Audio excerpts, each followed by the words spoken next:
May kailangan kasi si Aling Elena kay Marco. Isang mahalagang bagay. At humingi siya sa akin ng tulong. Kung ako lang, hindi ako makikipag-usap sa amo nyo. Lalo na ngayon alam ko na yung totoo. Ha? Anong totoo? Alam mo, Rosaline, ang gulo mong kausap. Huwag na nating pag-usapan yun. Tulungan nyo na lang ako, please. Siya. O sige na, titignan namin. Kung di ka lang namin kaibigan eh. Salamat. Bakit gusto makausap ni Elena si Marco?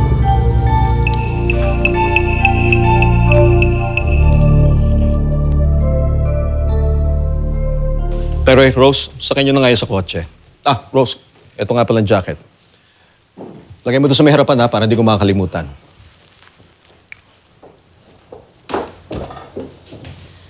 Senyor Madrigal, saan pong lakad nyo? Bakit mo tinatanong? Sawa ba kita? Lakad nga ng mom mo, hindi mo alam kung saan pumupunta ang mom mo. Alam mo pa yung lakad ko. Kasi po, senyor, baka matanong lang po ako. Yun na nga eh. Yan nga sinasabi ko eh. Sana naiisip mo yan pag ang mom mo lumalakad. Sige na. Pasensya na po. Dad, Oh, pupuntahan niyo po ba si Mami? hindi na. Nagbago isip ko eh. Sa Lagos del Sol na lang ako pupunta. Anyway, kailangan din naman namin magkausap ng Kuya Marco mo. Paano yan? Ito po. Oh, Kasi Dad, Kasi Dad, katangahan ko po. Opo, katangahan ko po. Nadulas po ako sa trabaho. iha. Pag ganyang disgrasya rin pala ang pinupuntahan ng trabaho mo, ang mabuti, mag-resign ka na. Anyway, hindi mo naman kailangan magtrabaho. Okay? Paano? Tutuloy na ako, ha? Sige Dad, ingat po.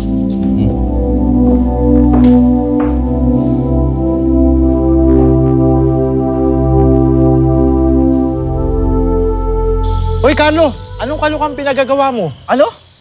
Pinagsasabi mo? Kahapon sa presinto, narinig ko sa mga pulis na may nagrereklamo laban sa'yo. Anong nirereklamo nila? Aba, malay ko. Basta, ang alam ko, narinig ko yung pangalan mo, no? Mang Kanor, madaming Carlo dito sa atin. Wala yun. Hindi Carlo ang nirereklamo. Constantino de la Paz.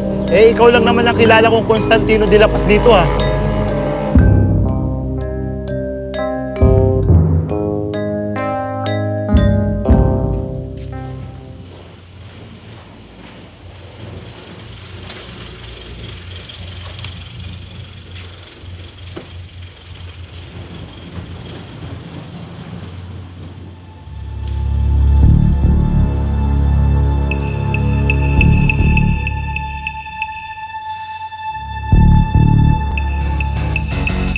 Diyan ka na. Sinusundan mo ba talaga ako? Doon ka muna, Anthony. Anong ginagawa mo dito? Itanong mo yan sa sarili mo. Anong ginagawa mo dito? Dito ka nakatira?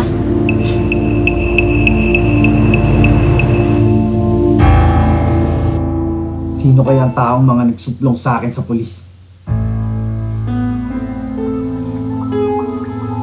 Isa lang ang taong alam ang mga ginagawa ko. Walang duda. Si Katrina ang nasa likod nito. Katrina.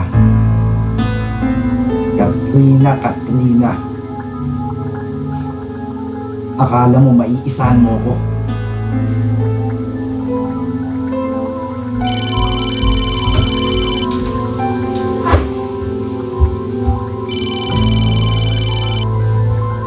Katrina! Pinapunta-punta mo ako sa Maynila. Tapos hindi mo ako sisiputin. I'm sorry, Carlo. Pero hindi talaga ako makachempo eh. Marami kasi kaming business deals ngayon. Ganun ba? So kailan tayo magkikita? Gagawa ko ng paraan. I'll check my schedule first. Promise? Promise. Lakas din ang loob mong pumunta dito, no? Bakit? Alam ko bang dito ka nakatira? Ngayon, alam mo na. Bahay ko lang naman tong tinutungtungan mo. Ganon. So feeling mo mayaman ka? Hoy, wag mo akong pagyabangan. Dahil kahit sa'yo, nilalakaran ka mula dito hanggang sa amin, hindi kita uurungan. Cynthia! Bakit mo inaaway si Miss Jopay? Aifa, bakit mo pinagtatanggol ang kutong lupang to? Kasi po, Miss Jopay, siya po yung kapatid ko. What?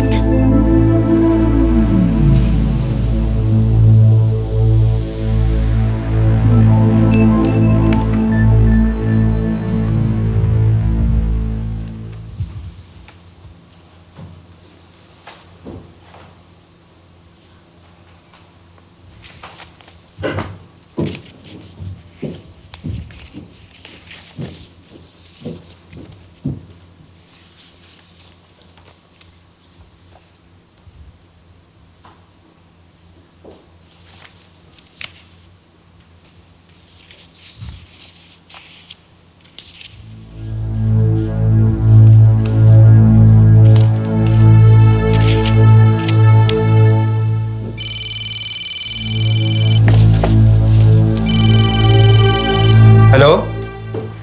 Yes, engineer. Okay naman, ikaw. Ah, talaga? O, so kailan ka na mag-ocular dito? Ah, okay.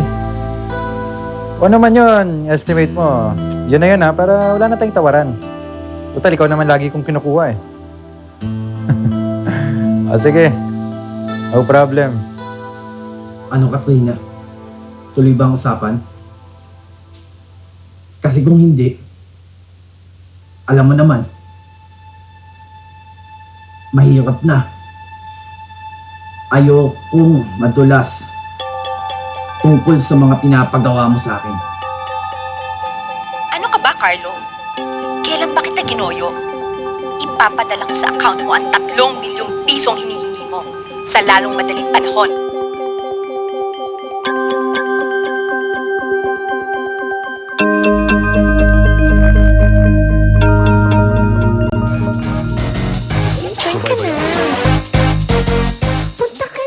Lagos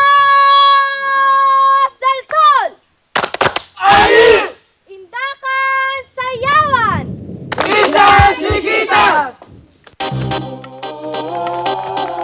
I'm delicious. I'm delicious. I'm delicious. Masdan. Pakinggan. Sayawan. Let's go. Eto na ngayon ang bagong disease. Sakit ng mga kalalakihan at pati na rin ang chicks. Bawat indayog at galaw tunay na bombshell. Kasing lakas ang atomic bomb, tatamaan maaadi. Ang alcoholic, workaholic, now I rockaholic. But don't worry cause ayaw ko naman kayo'y magpalit. Lahat kayo will get a thesis. You can see me kahit nasaan kayo tumingin. Ibang galuma ang sa inyo ipaparating. Ang tama ng matanda nag-spaghetti pababa. Sa galaw, sa sayaw, ayan ikaw ay tulala. Masdan. Pakinggan. Sayawan. Let's go. Hindi na mapipigilan at atat na ang lahat. Gumigiling na ako bago pa man tumatak. Sasayawan ko kayo hanggang sa bumulaga. Ang mga mata sa pag-indayog ko baka lumuwa. Wala akong uurungan kahit na sino pang babe. O di na hahamon sa akin if you wanna get a taste. Cause I'm delicious, yeah. Hot, hot like Fergalicious. Malagom ang katawan na para bang sila tikman. Sabi yan! I'm delicious. Like Fergalicious. I'm delicious. Like Sige kahit nasaan kayo tumingin. Ibang gayuma ang sa inyo ipaparating. Matama ng matanda nag-spaghetti pababa. Sa galaw, sa sayaw, ayan ikaw ay tulala. Masdan. Pakinggan. Sayawan.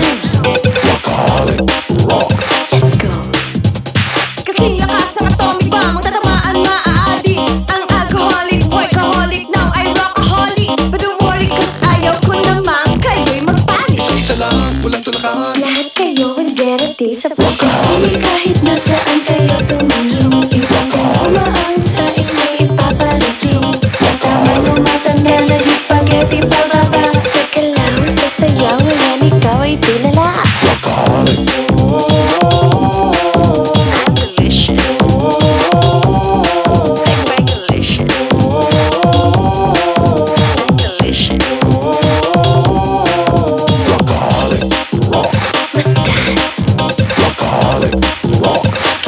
Chris, Bakit po, sir?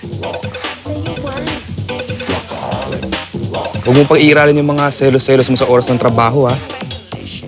Huwag kang gagawa ng eksena dito.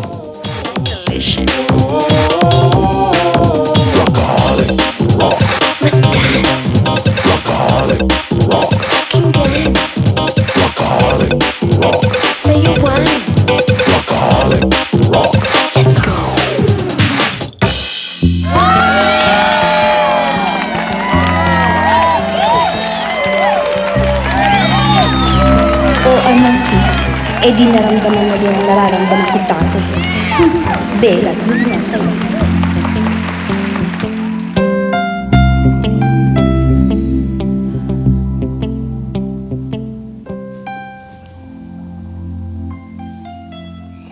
What's wrong? My love? Alam mo, talagang pinagsisisihan ko ang mga ginawa ko kay Elena. Stop it! Dapat malinaw na sa'yo by now na ginamit ka lang talaga ni Katrina. Niloko ka lang ng babaeng yun.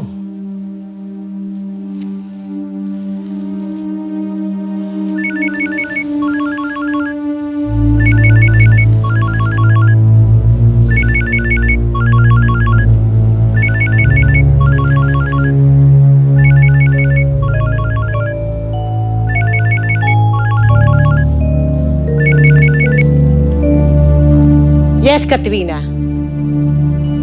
No. Alam ko na kung nasaan si Elena. At alam ko na rin na biktima lang siya. At ginamit mo ako. Ngayon, kung isusambat mo sa akin ang mga ibinayad mo, I'll pay you back everything. At kung may haharapin man akong parusa dahil sinunod ko ang mga kagustuhan mo, haharapin ko. Sa korte na lang tayo magkita. And please remember that I'm a lawyer at alam ko ang mga pinagsasabi ko.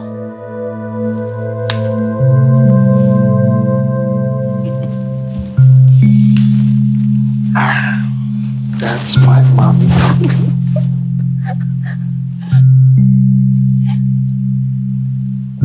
Marco? Marco! Dad, Kanina pa ako dito eh. Hindi kita mahagilap. si Mami po. Bakit ayaw mo pirmahan ng foreclosure ng property sa mga panlilyo? Join ka na.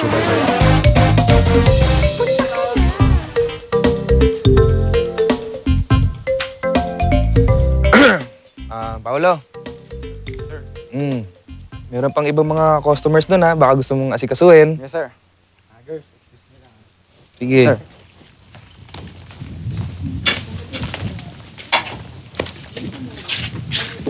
Girls, may napansin ba kayong nasasaktan dyan? Dahil sa nakikitang kalokohan ng kanyang jowa. Excuse me. Jowa niya ba yun? Oo naman, no.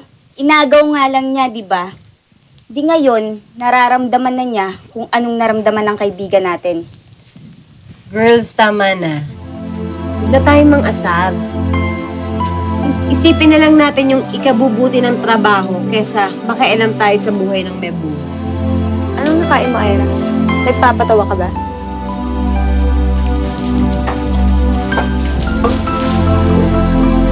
Ira, Cheche, Chris, I hope wala namang gulong nangyayari dito.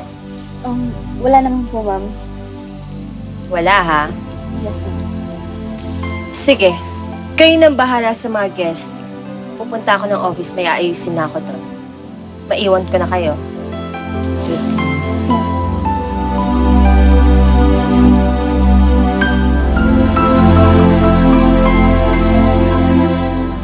Dad, naawa po ako sa kanila. Nilapitan po ko ni Lola Ida.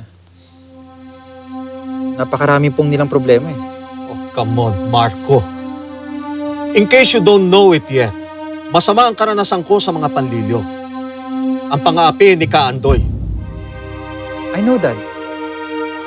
Nabanggit sa akin ni Tito Danilo. Pero alam ko rin na hindi mo sila natiis dati.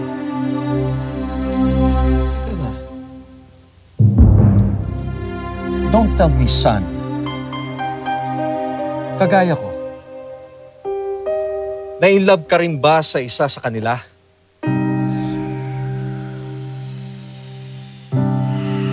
Huwag mo sabihin na in love ka sa apo ni Kaida.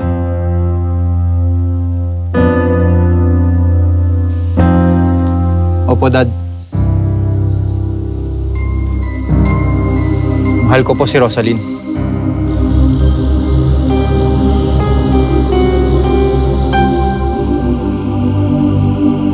Are you out of your mind? Dad, hindi ko ginustong mahalin si Rosaline. Hindi ko nga inaasahan na mangyayari to. Hindi ka pwedeng ma-inlove sa isang panlilyo. Bakit po, Dad? Dahil po ba sa apo siya ni Kaandoy? Kung ano man ang kasalanan sa'yo ni Kaandoy, hindi sapat na dahilan yun para layo ako si Rosaline.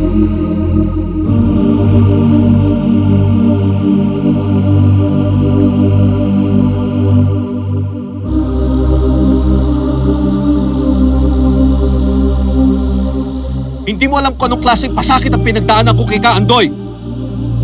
Pero siya rin ang dahilan kaya nagpursige sa buhay, di ba? Yeah, but that is beside the point. Walang kwentang pamilya ang mga yan. Mas gugustuhin ko pa na mapangasawa mo isang pulube kaysa magkaroon ka ng katiting na ugnayan sa kanila. Pero bakit niyo tinulungan si Lola Ida noon? Kasi alam ko na darating ang panahon na malulugmok sila sa utang at mapapasa akin ang lupain nila.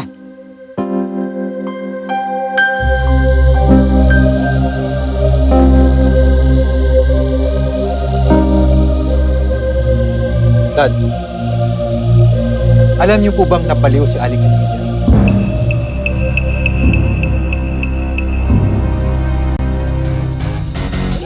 Diyan ka na. Punta ka na.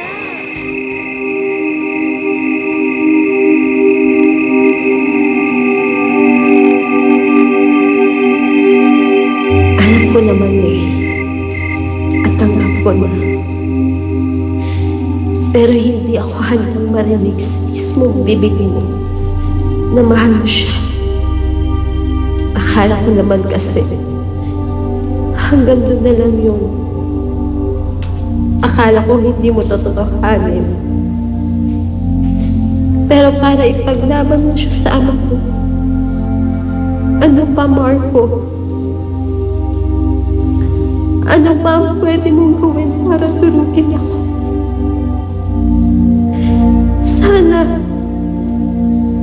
Sana pinatay mo na lang ako.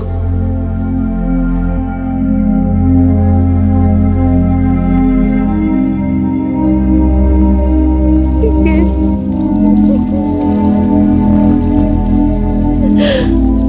Nauubaya na kita sa kanya.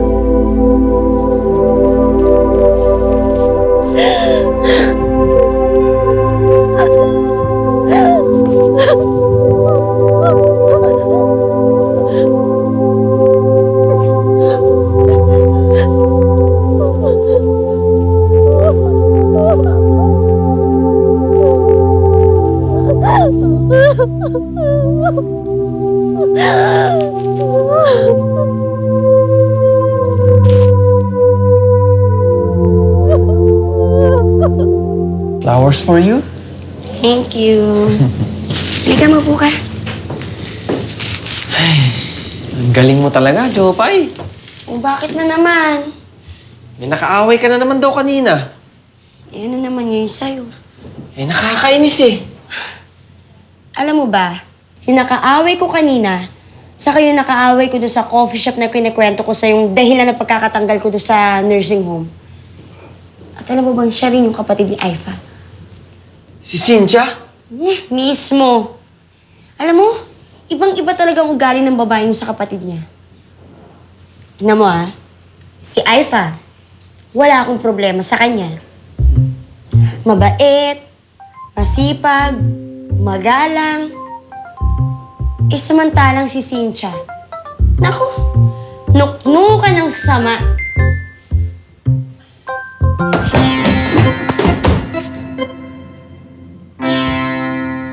Hay nako, tama lang kay Chris yun. Mabuti ngayong masaktan siya. At least, siya, nakaganti ka na, di ba? Alam nyo, aminin ko man o hindi, talagang natatawa ako sa kanya. Girls, tama na yan. Nakakaawa na yung tao eh. Alam mo, Ira, kanina ka pa killjoy. Oo nga. Kanina pa yan talaga. Hindi naman sa ganon. Pero tigilan na natin yung bangayan. Tama si Ma'am Sunshine. Team tayo, dapat nagtutulungan. Hindi yung maliliit na bagay pinag-aawayan natin. Hindi ba dapat magagandang asa lang ipinapakita natin? Na kahit sa atin magsimula, ipakita natin na marunong tayong magpahalaga sa team. Aray! Liga. Tayo ko na. Dandahan. Dan. Dire, mapo ka muna doon. Ay! Ano ba nangyari sa'yo, Aifa? Ano ba nangyari? Ano ba nangyari? Bakit ka nahulog sa hagdan? ano pa po ba? Di nakikinig po sa usapan nyo.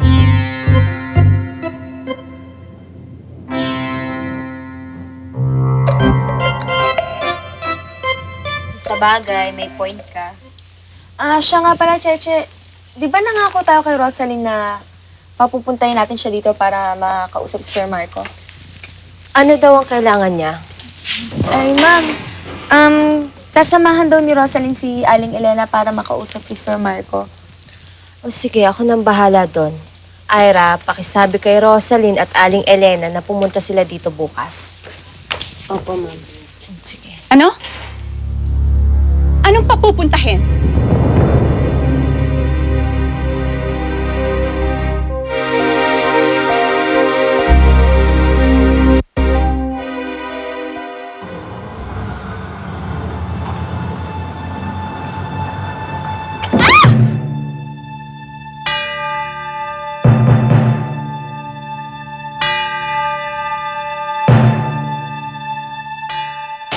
Mahilig ba kayong sumayaw?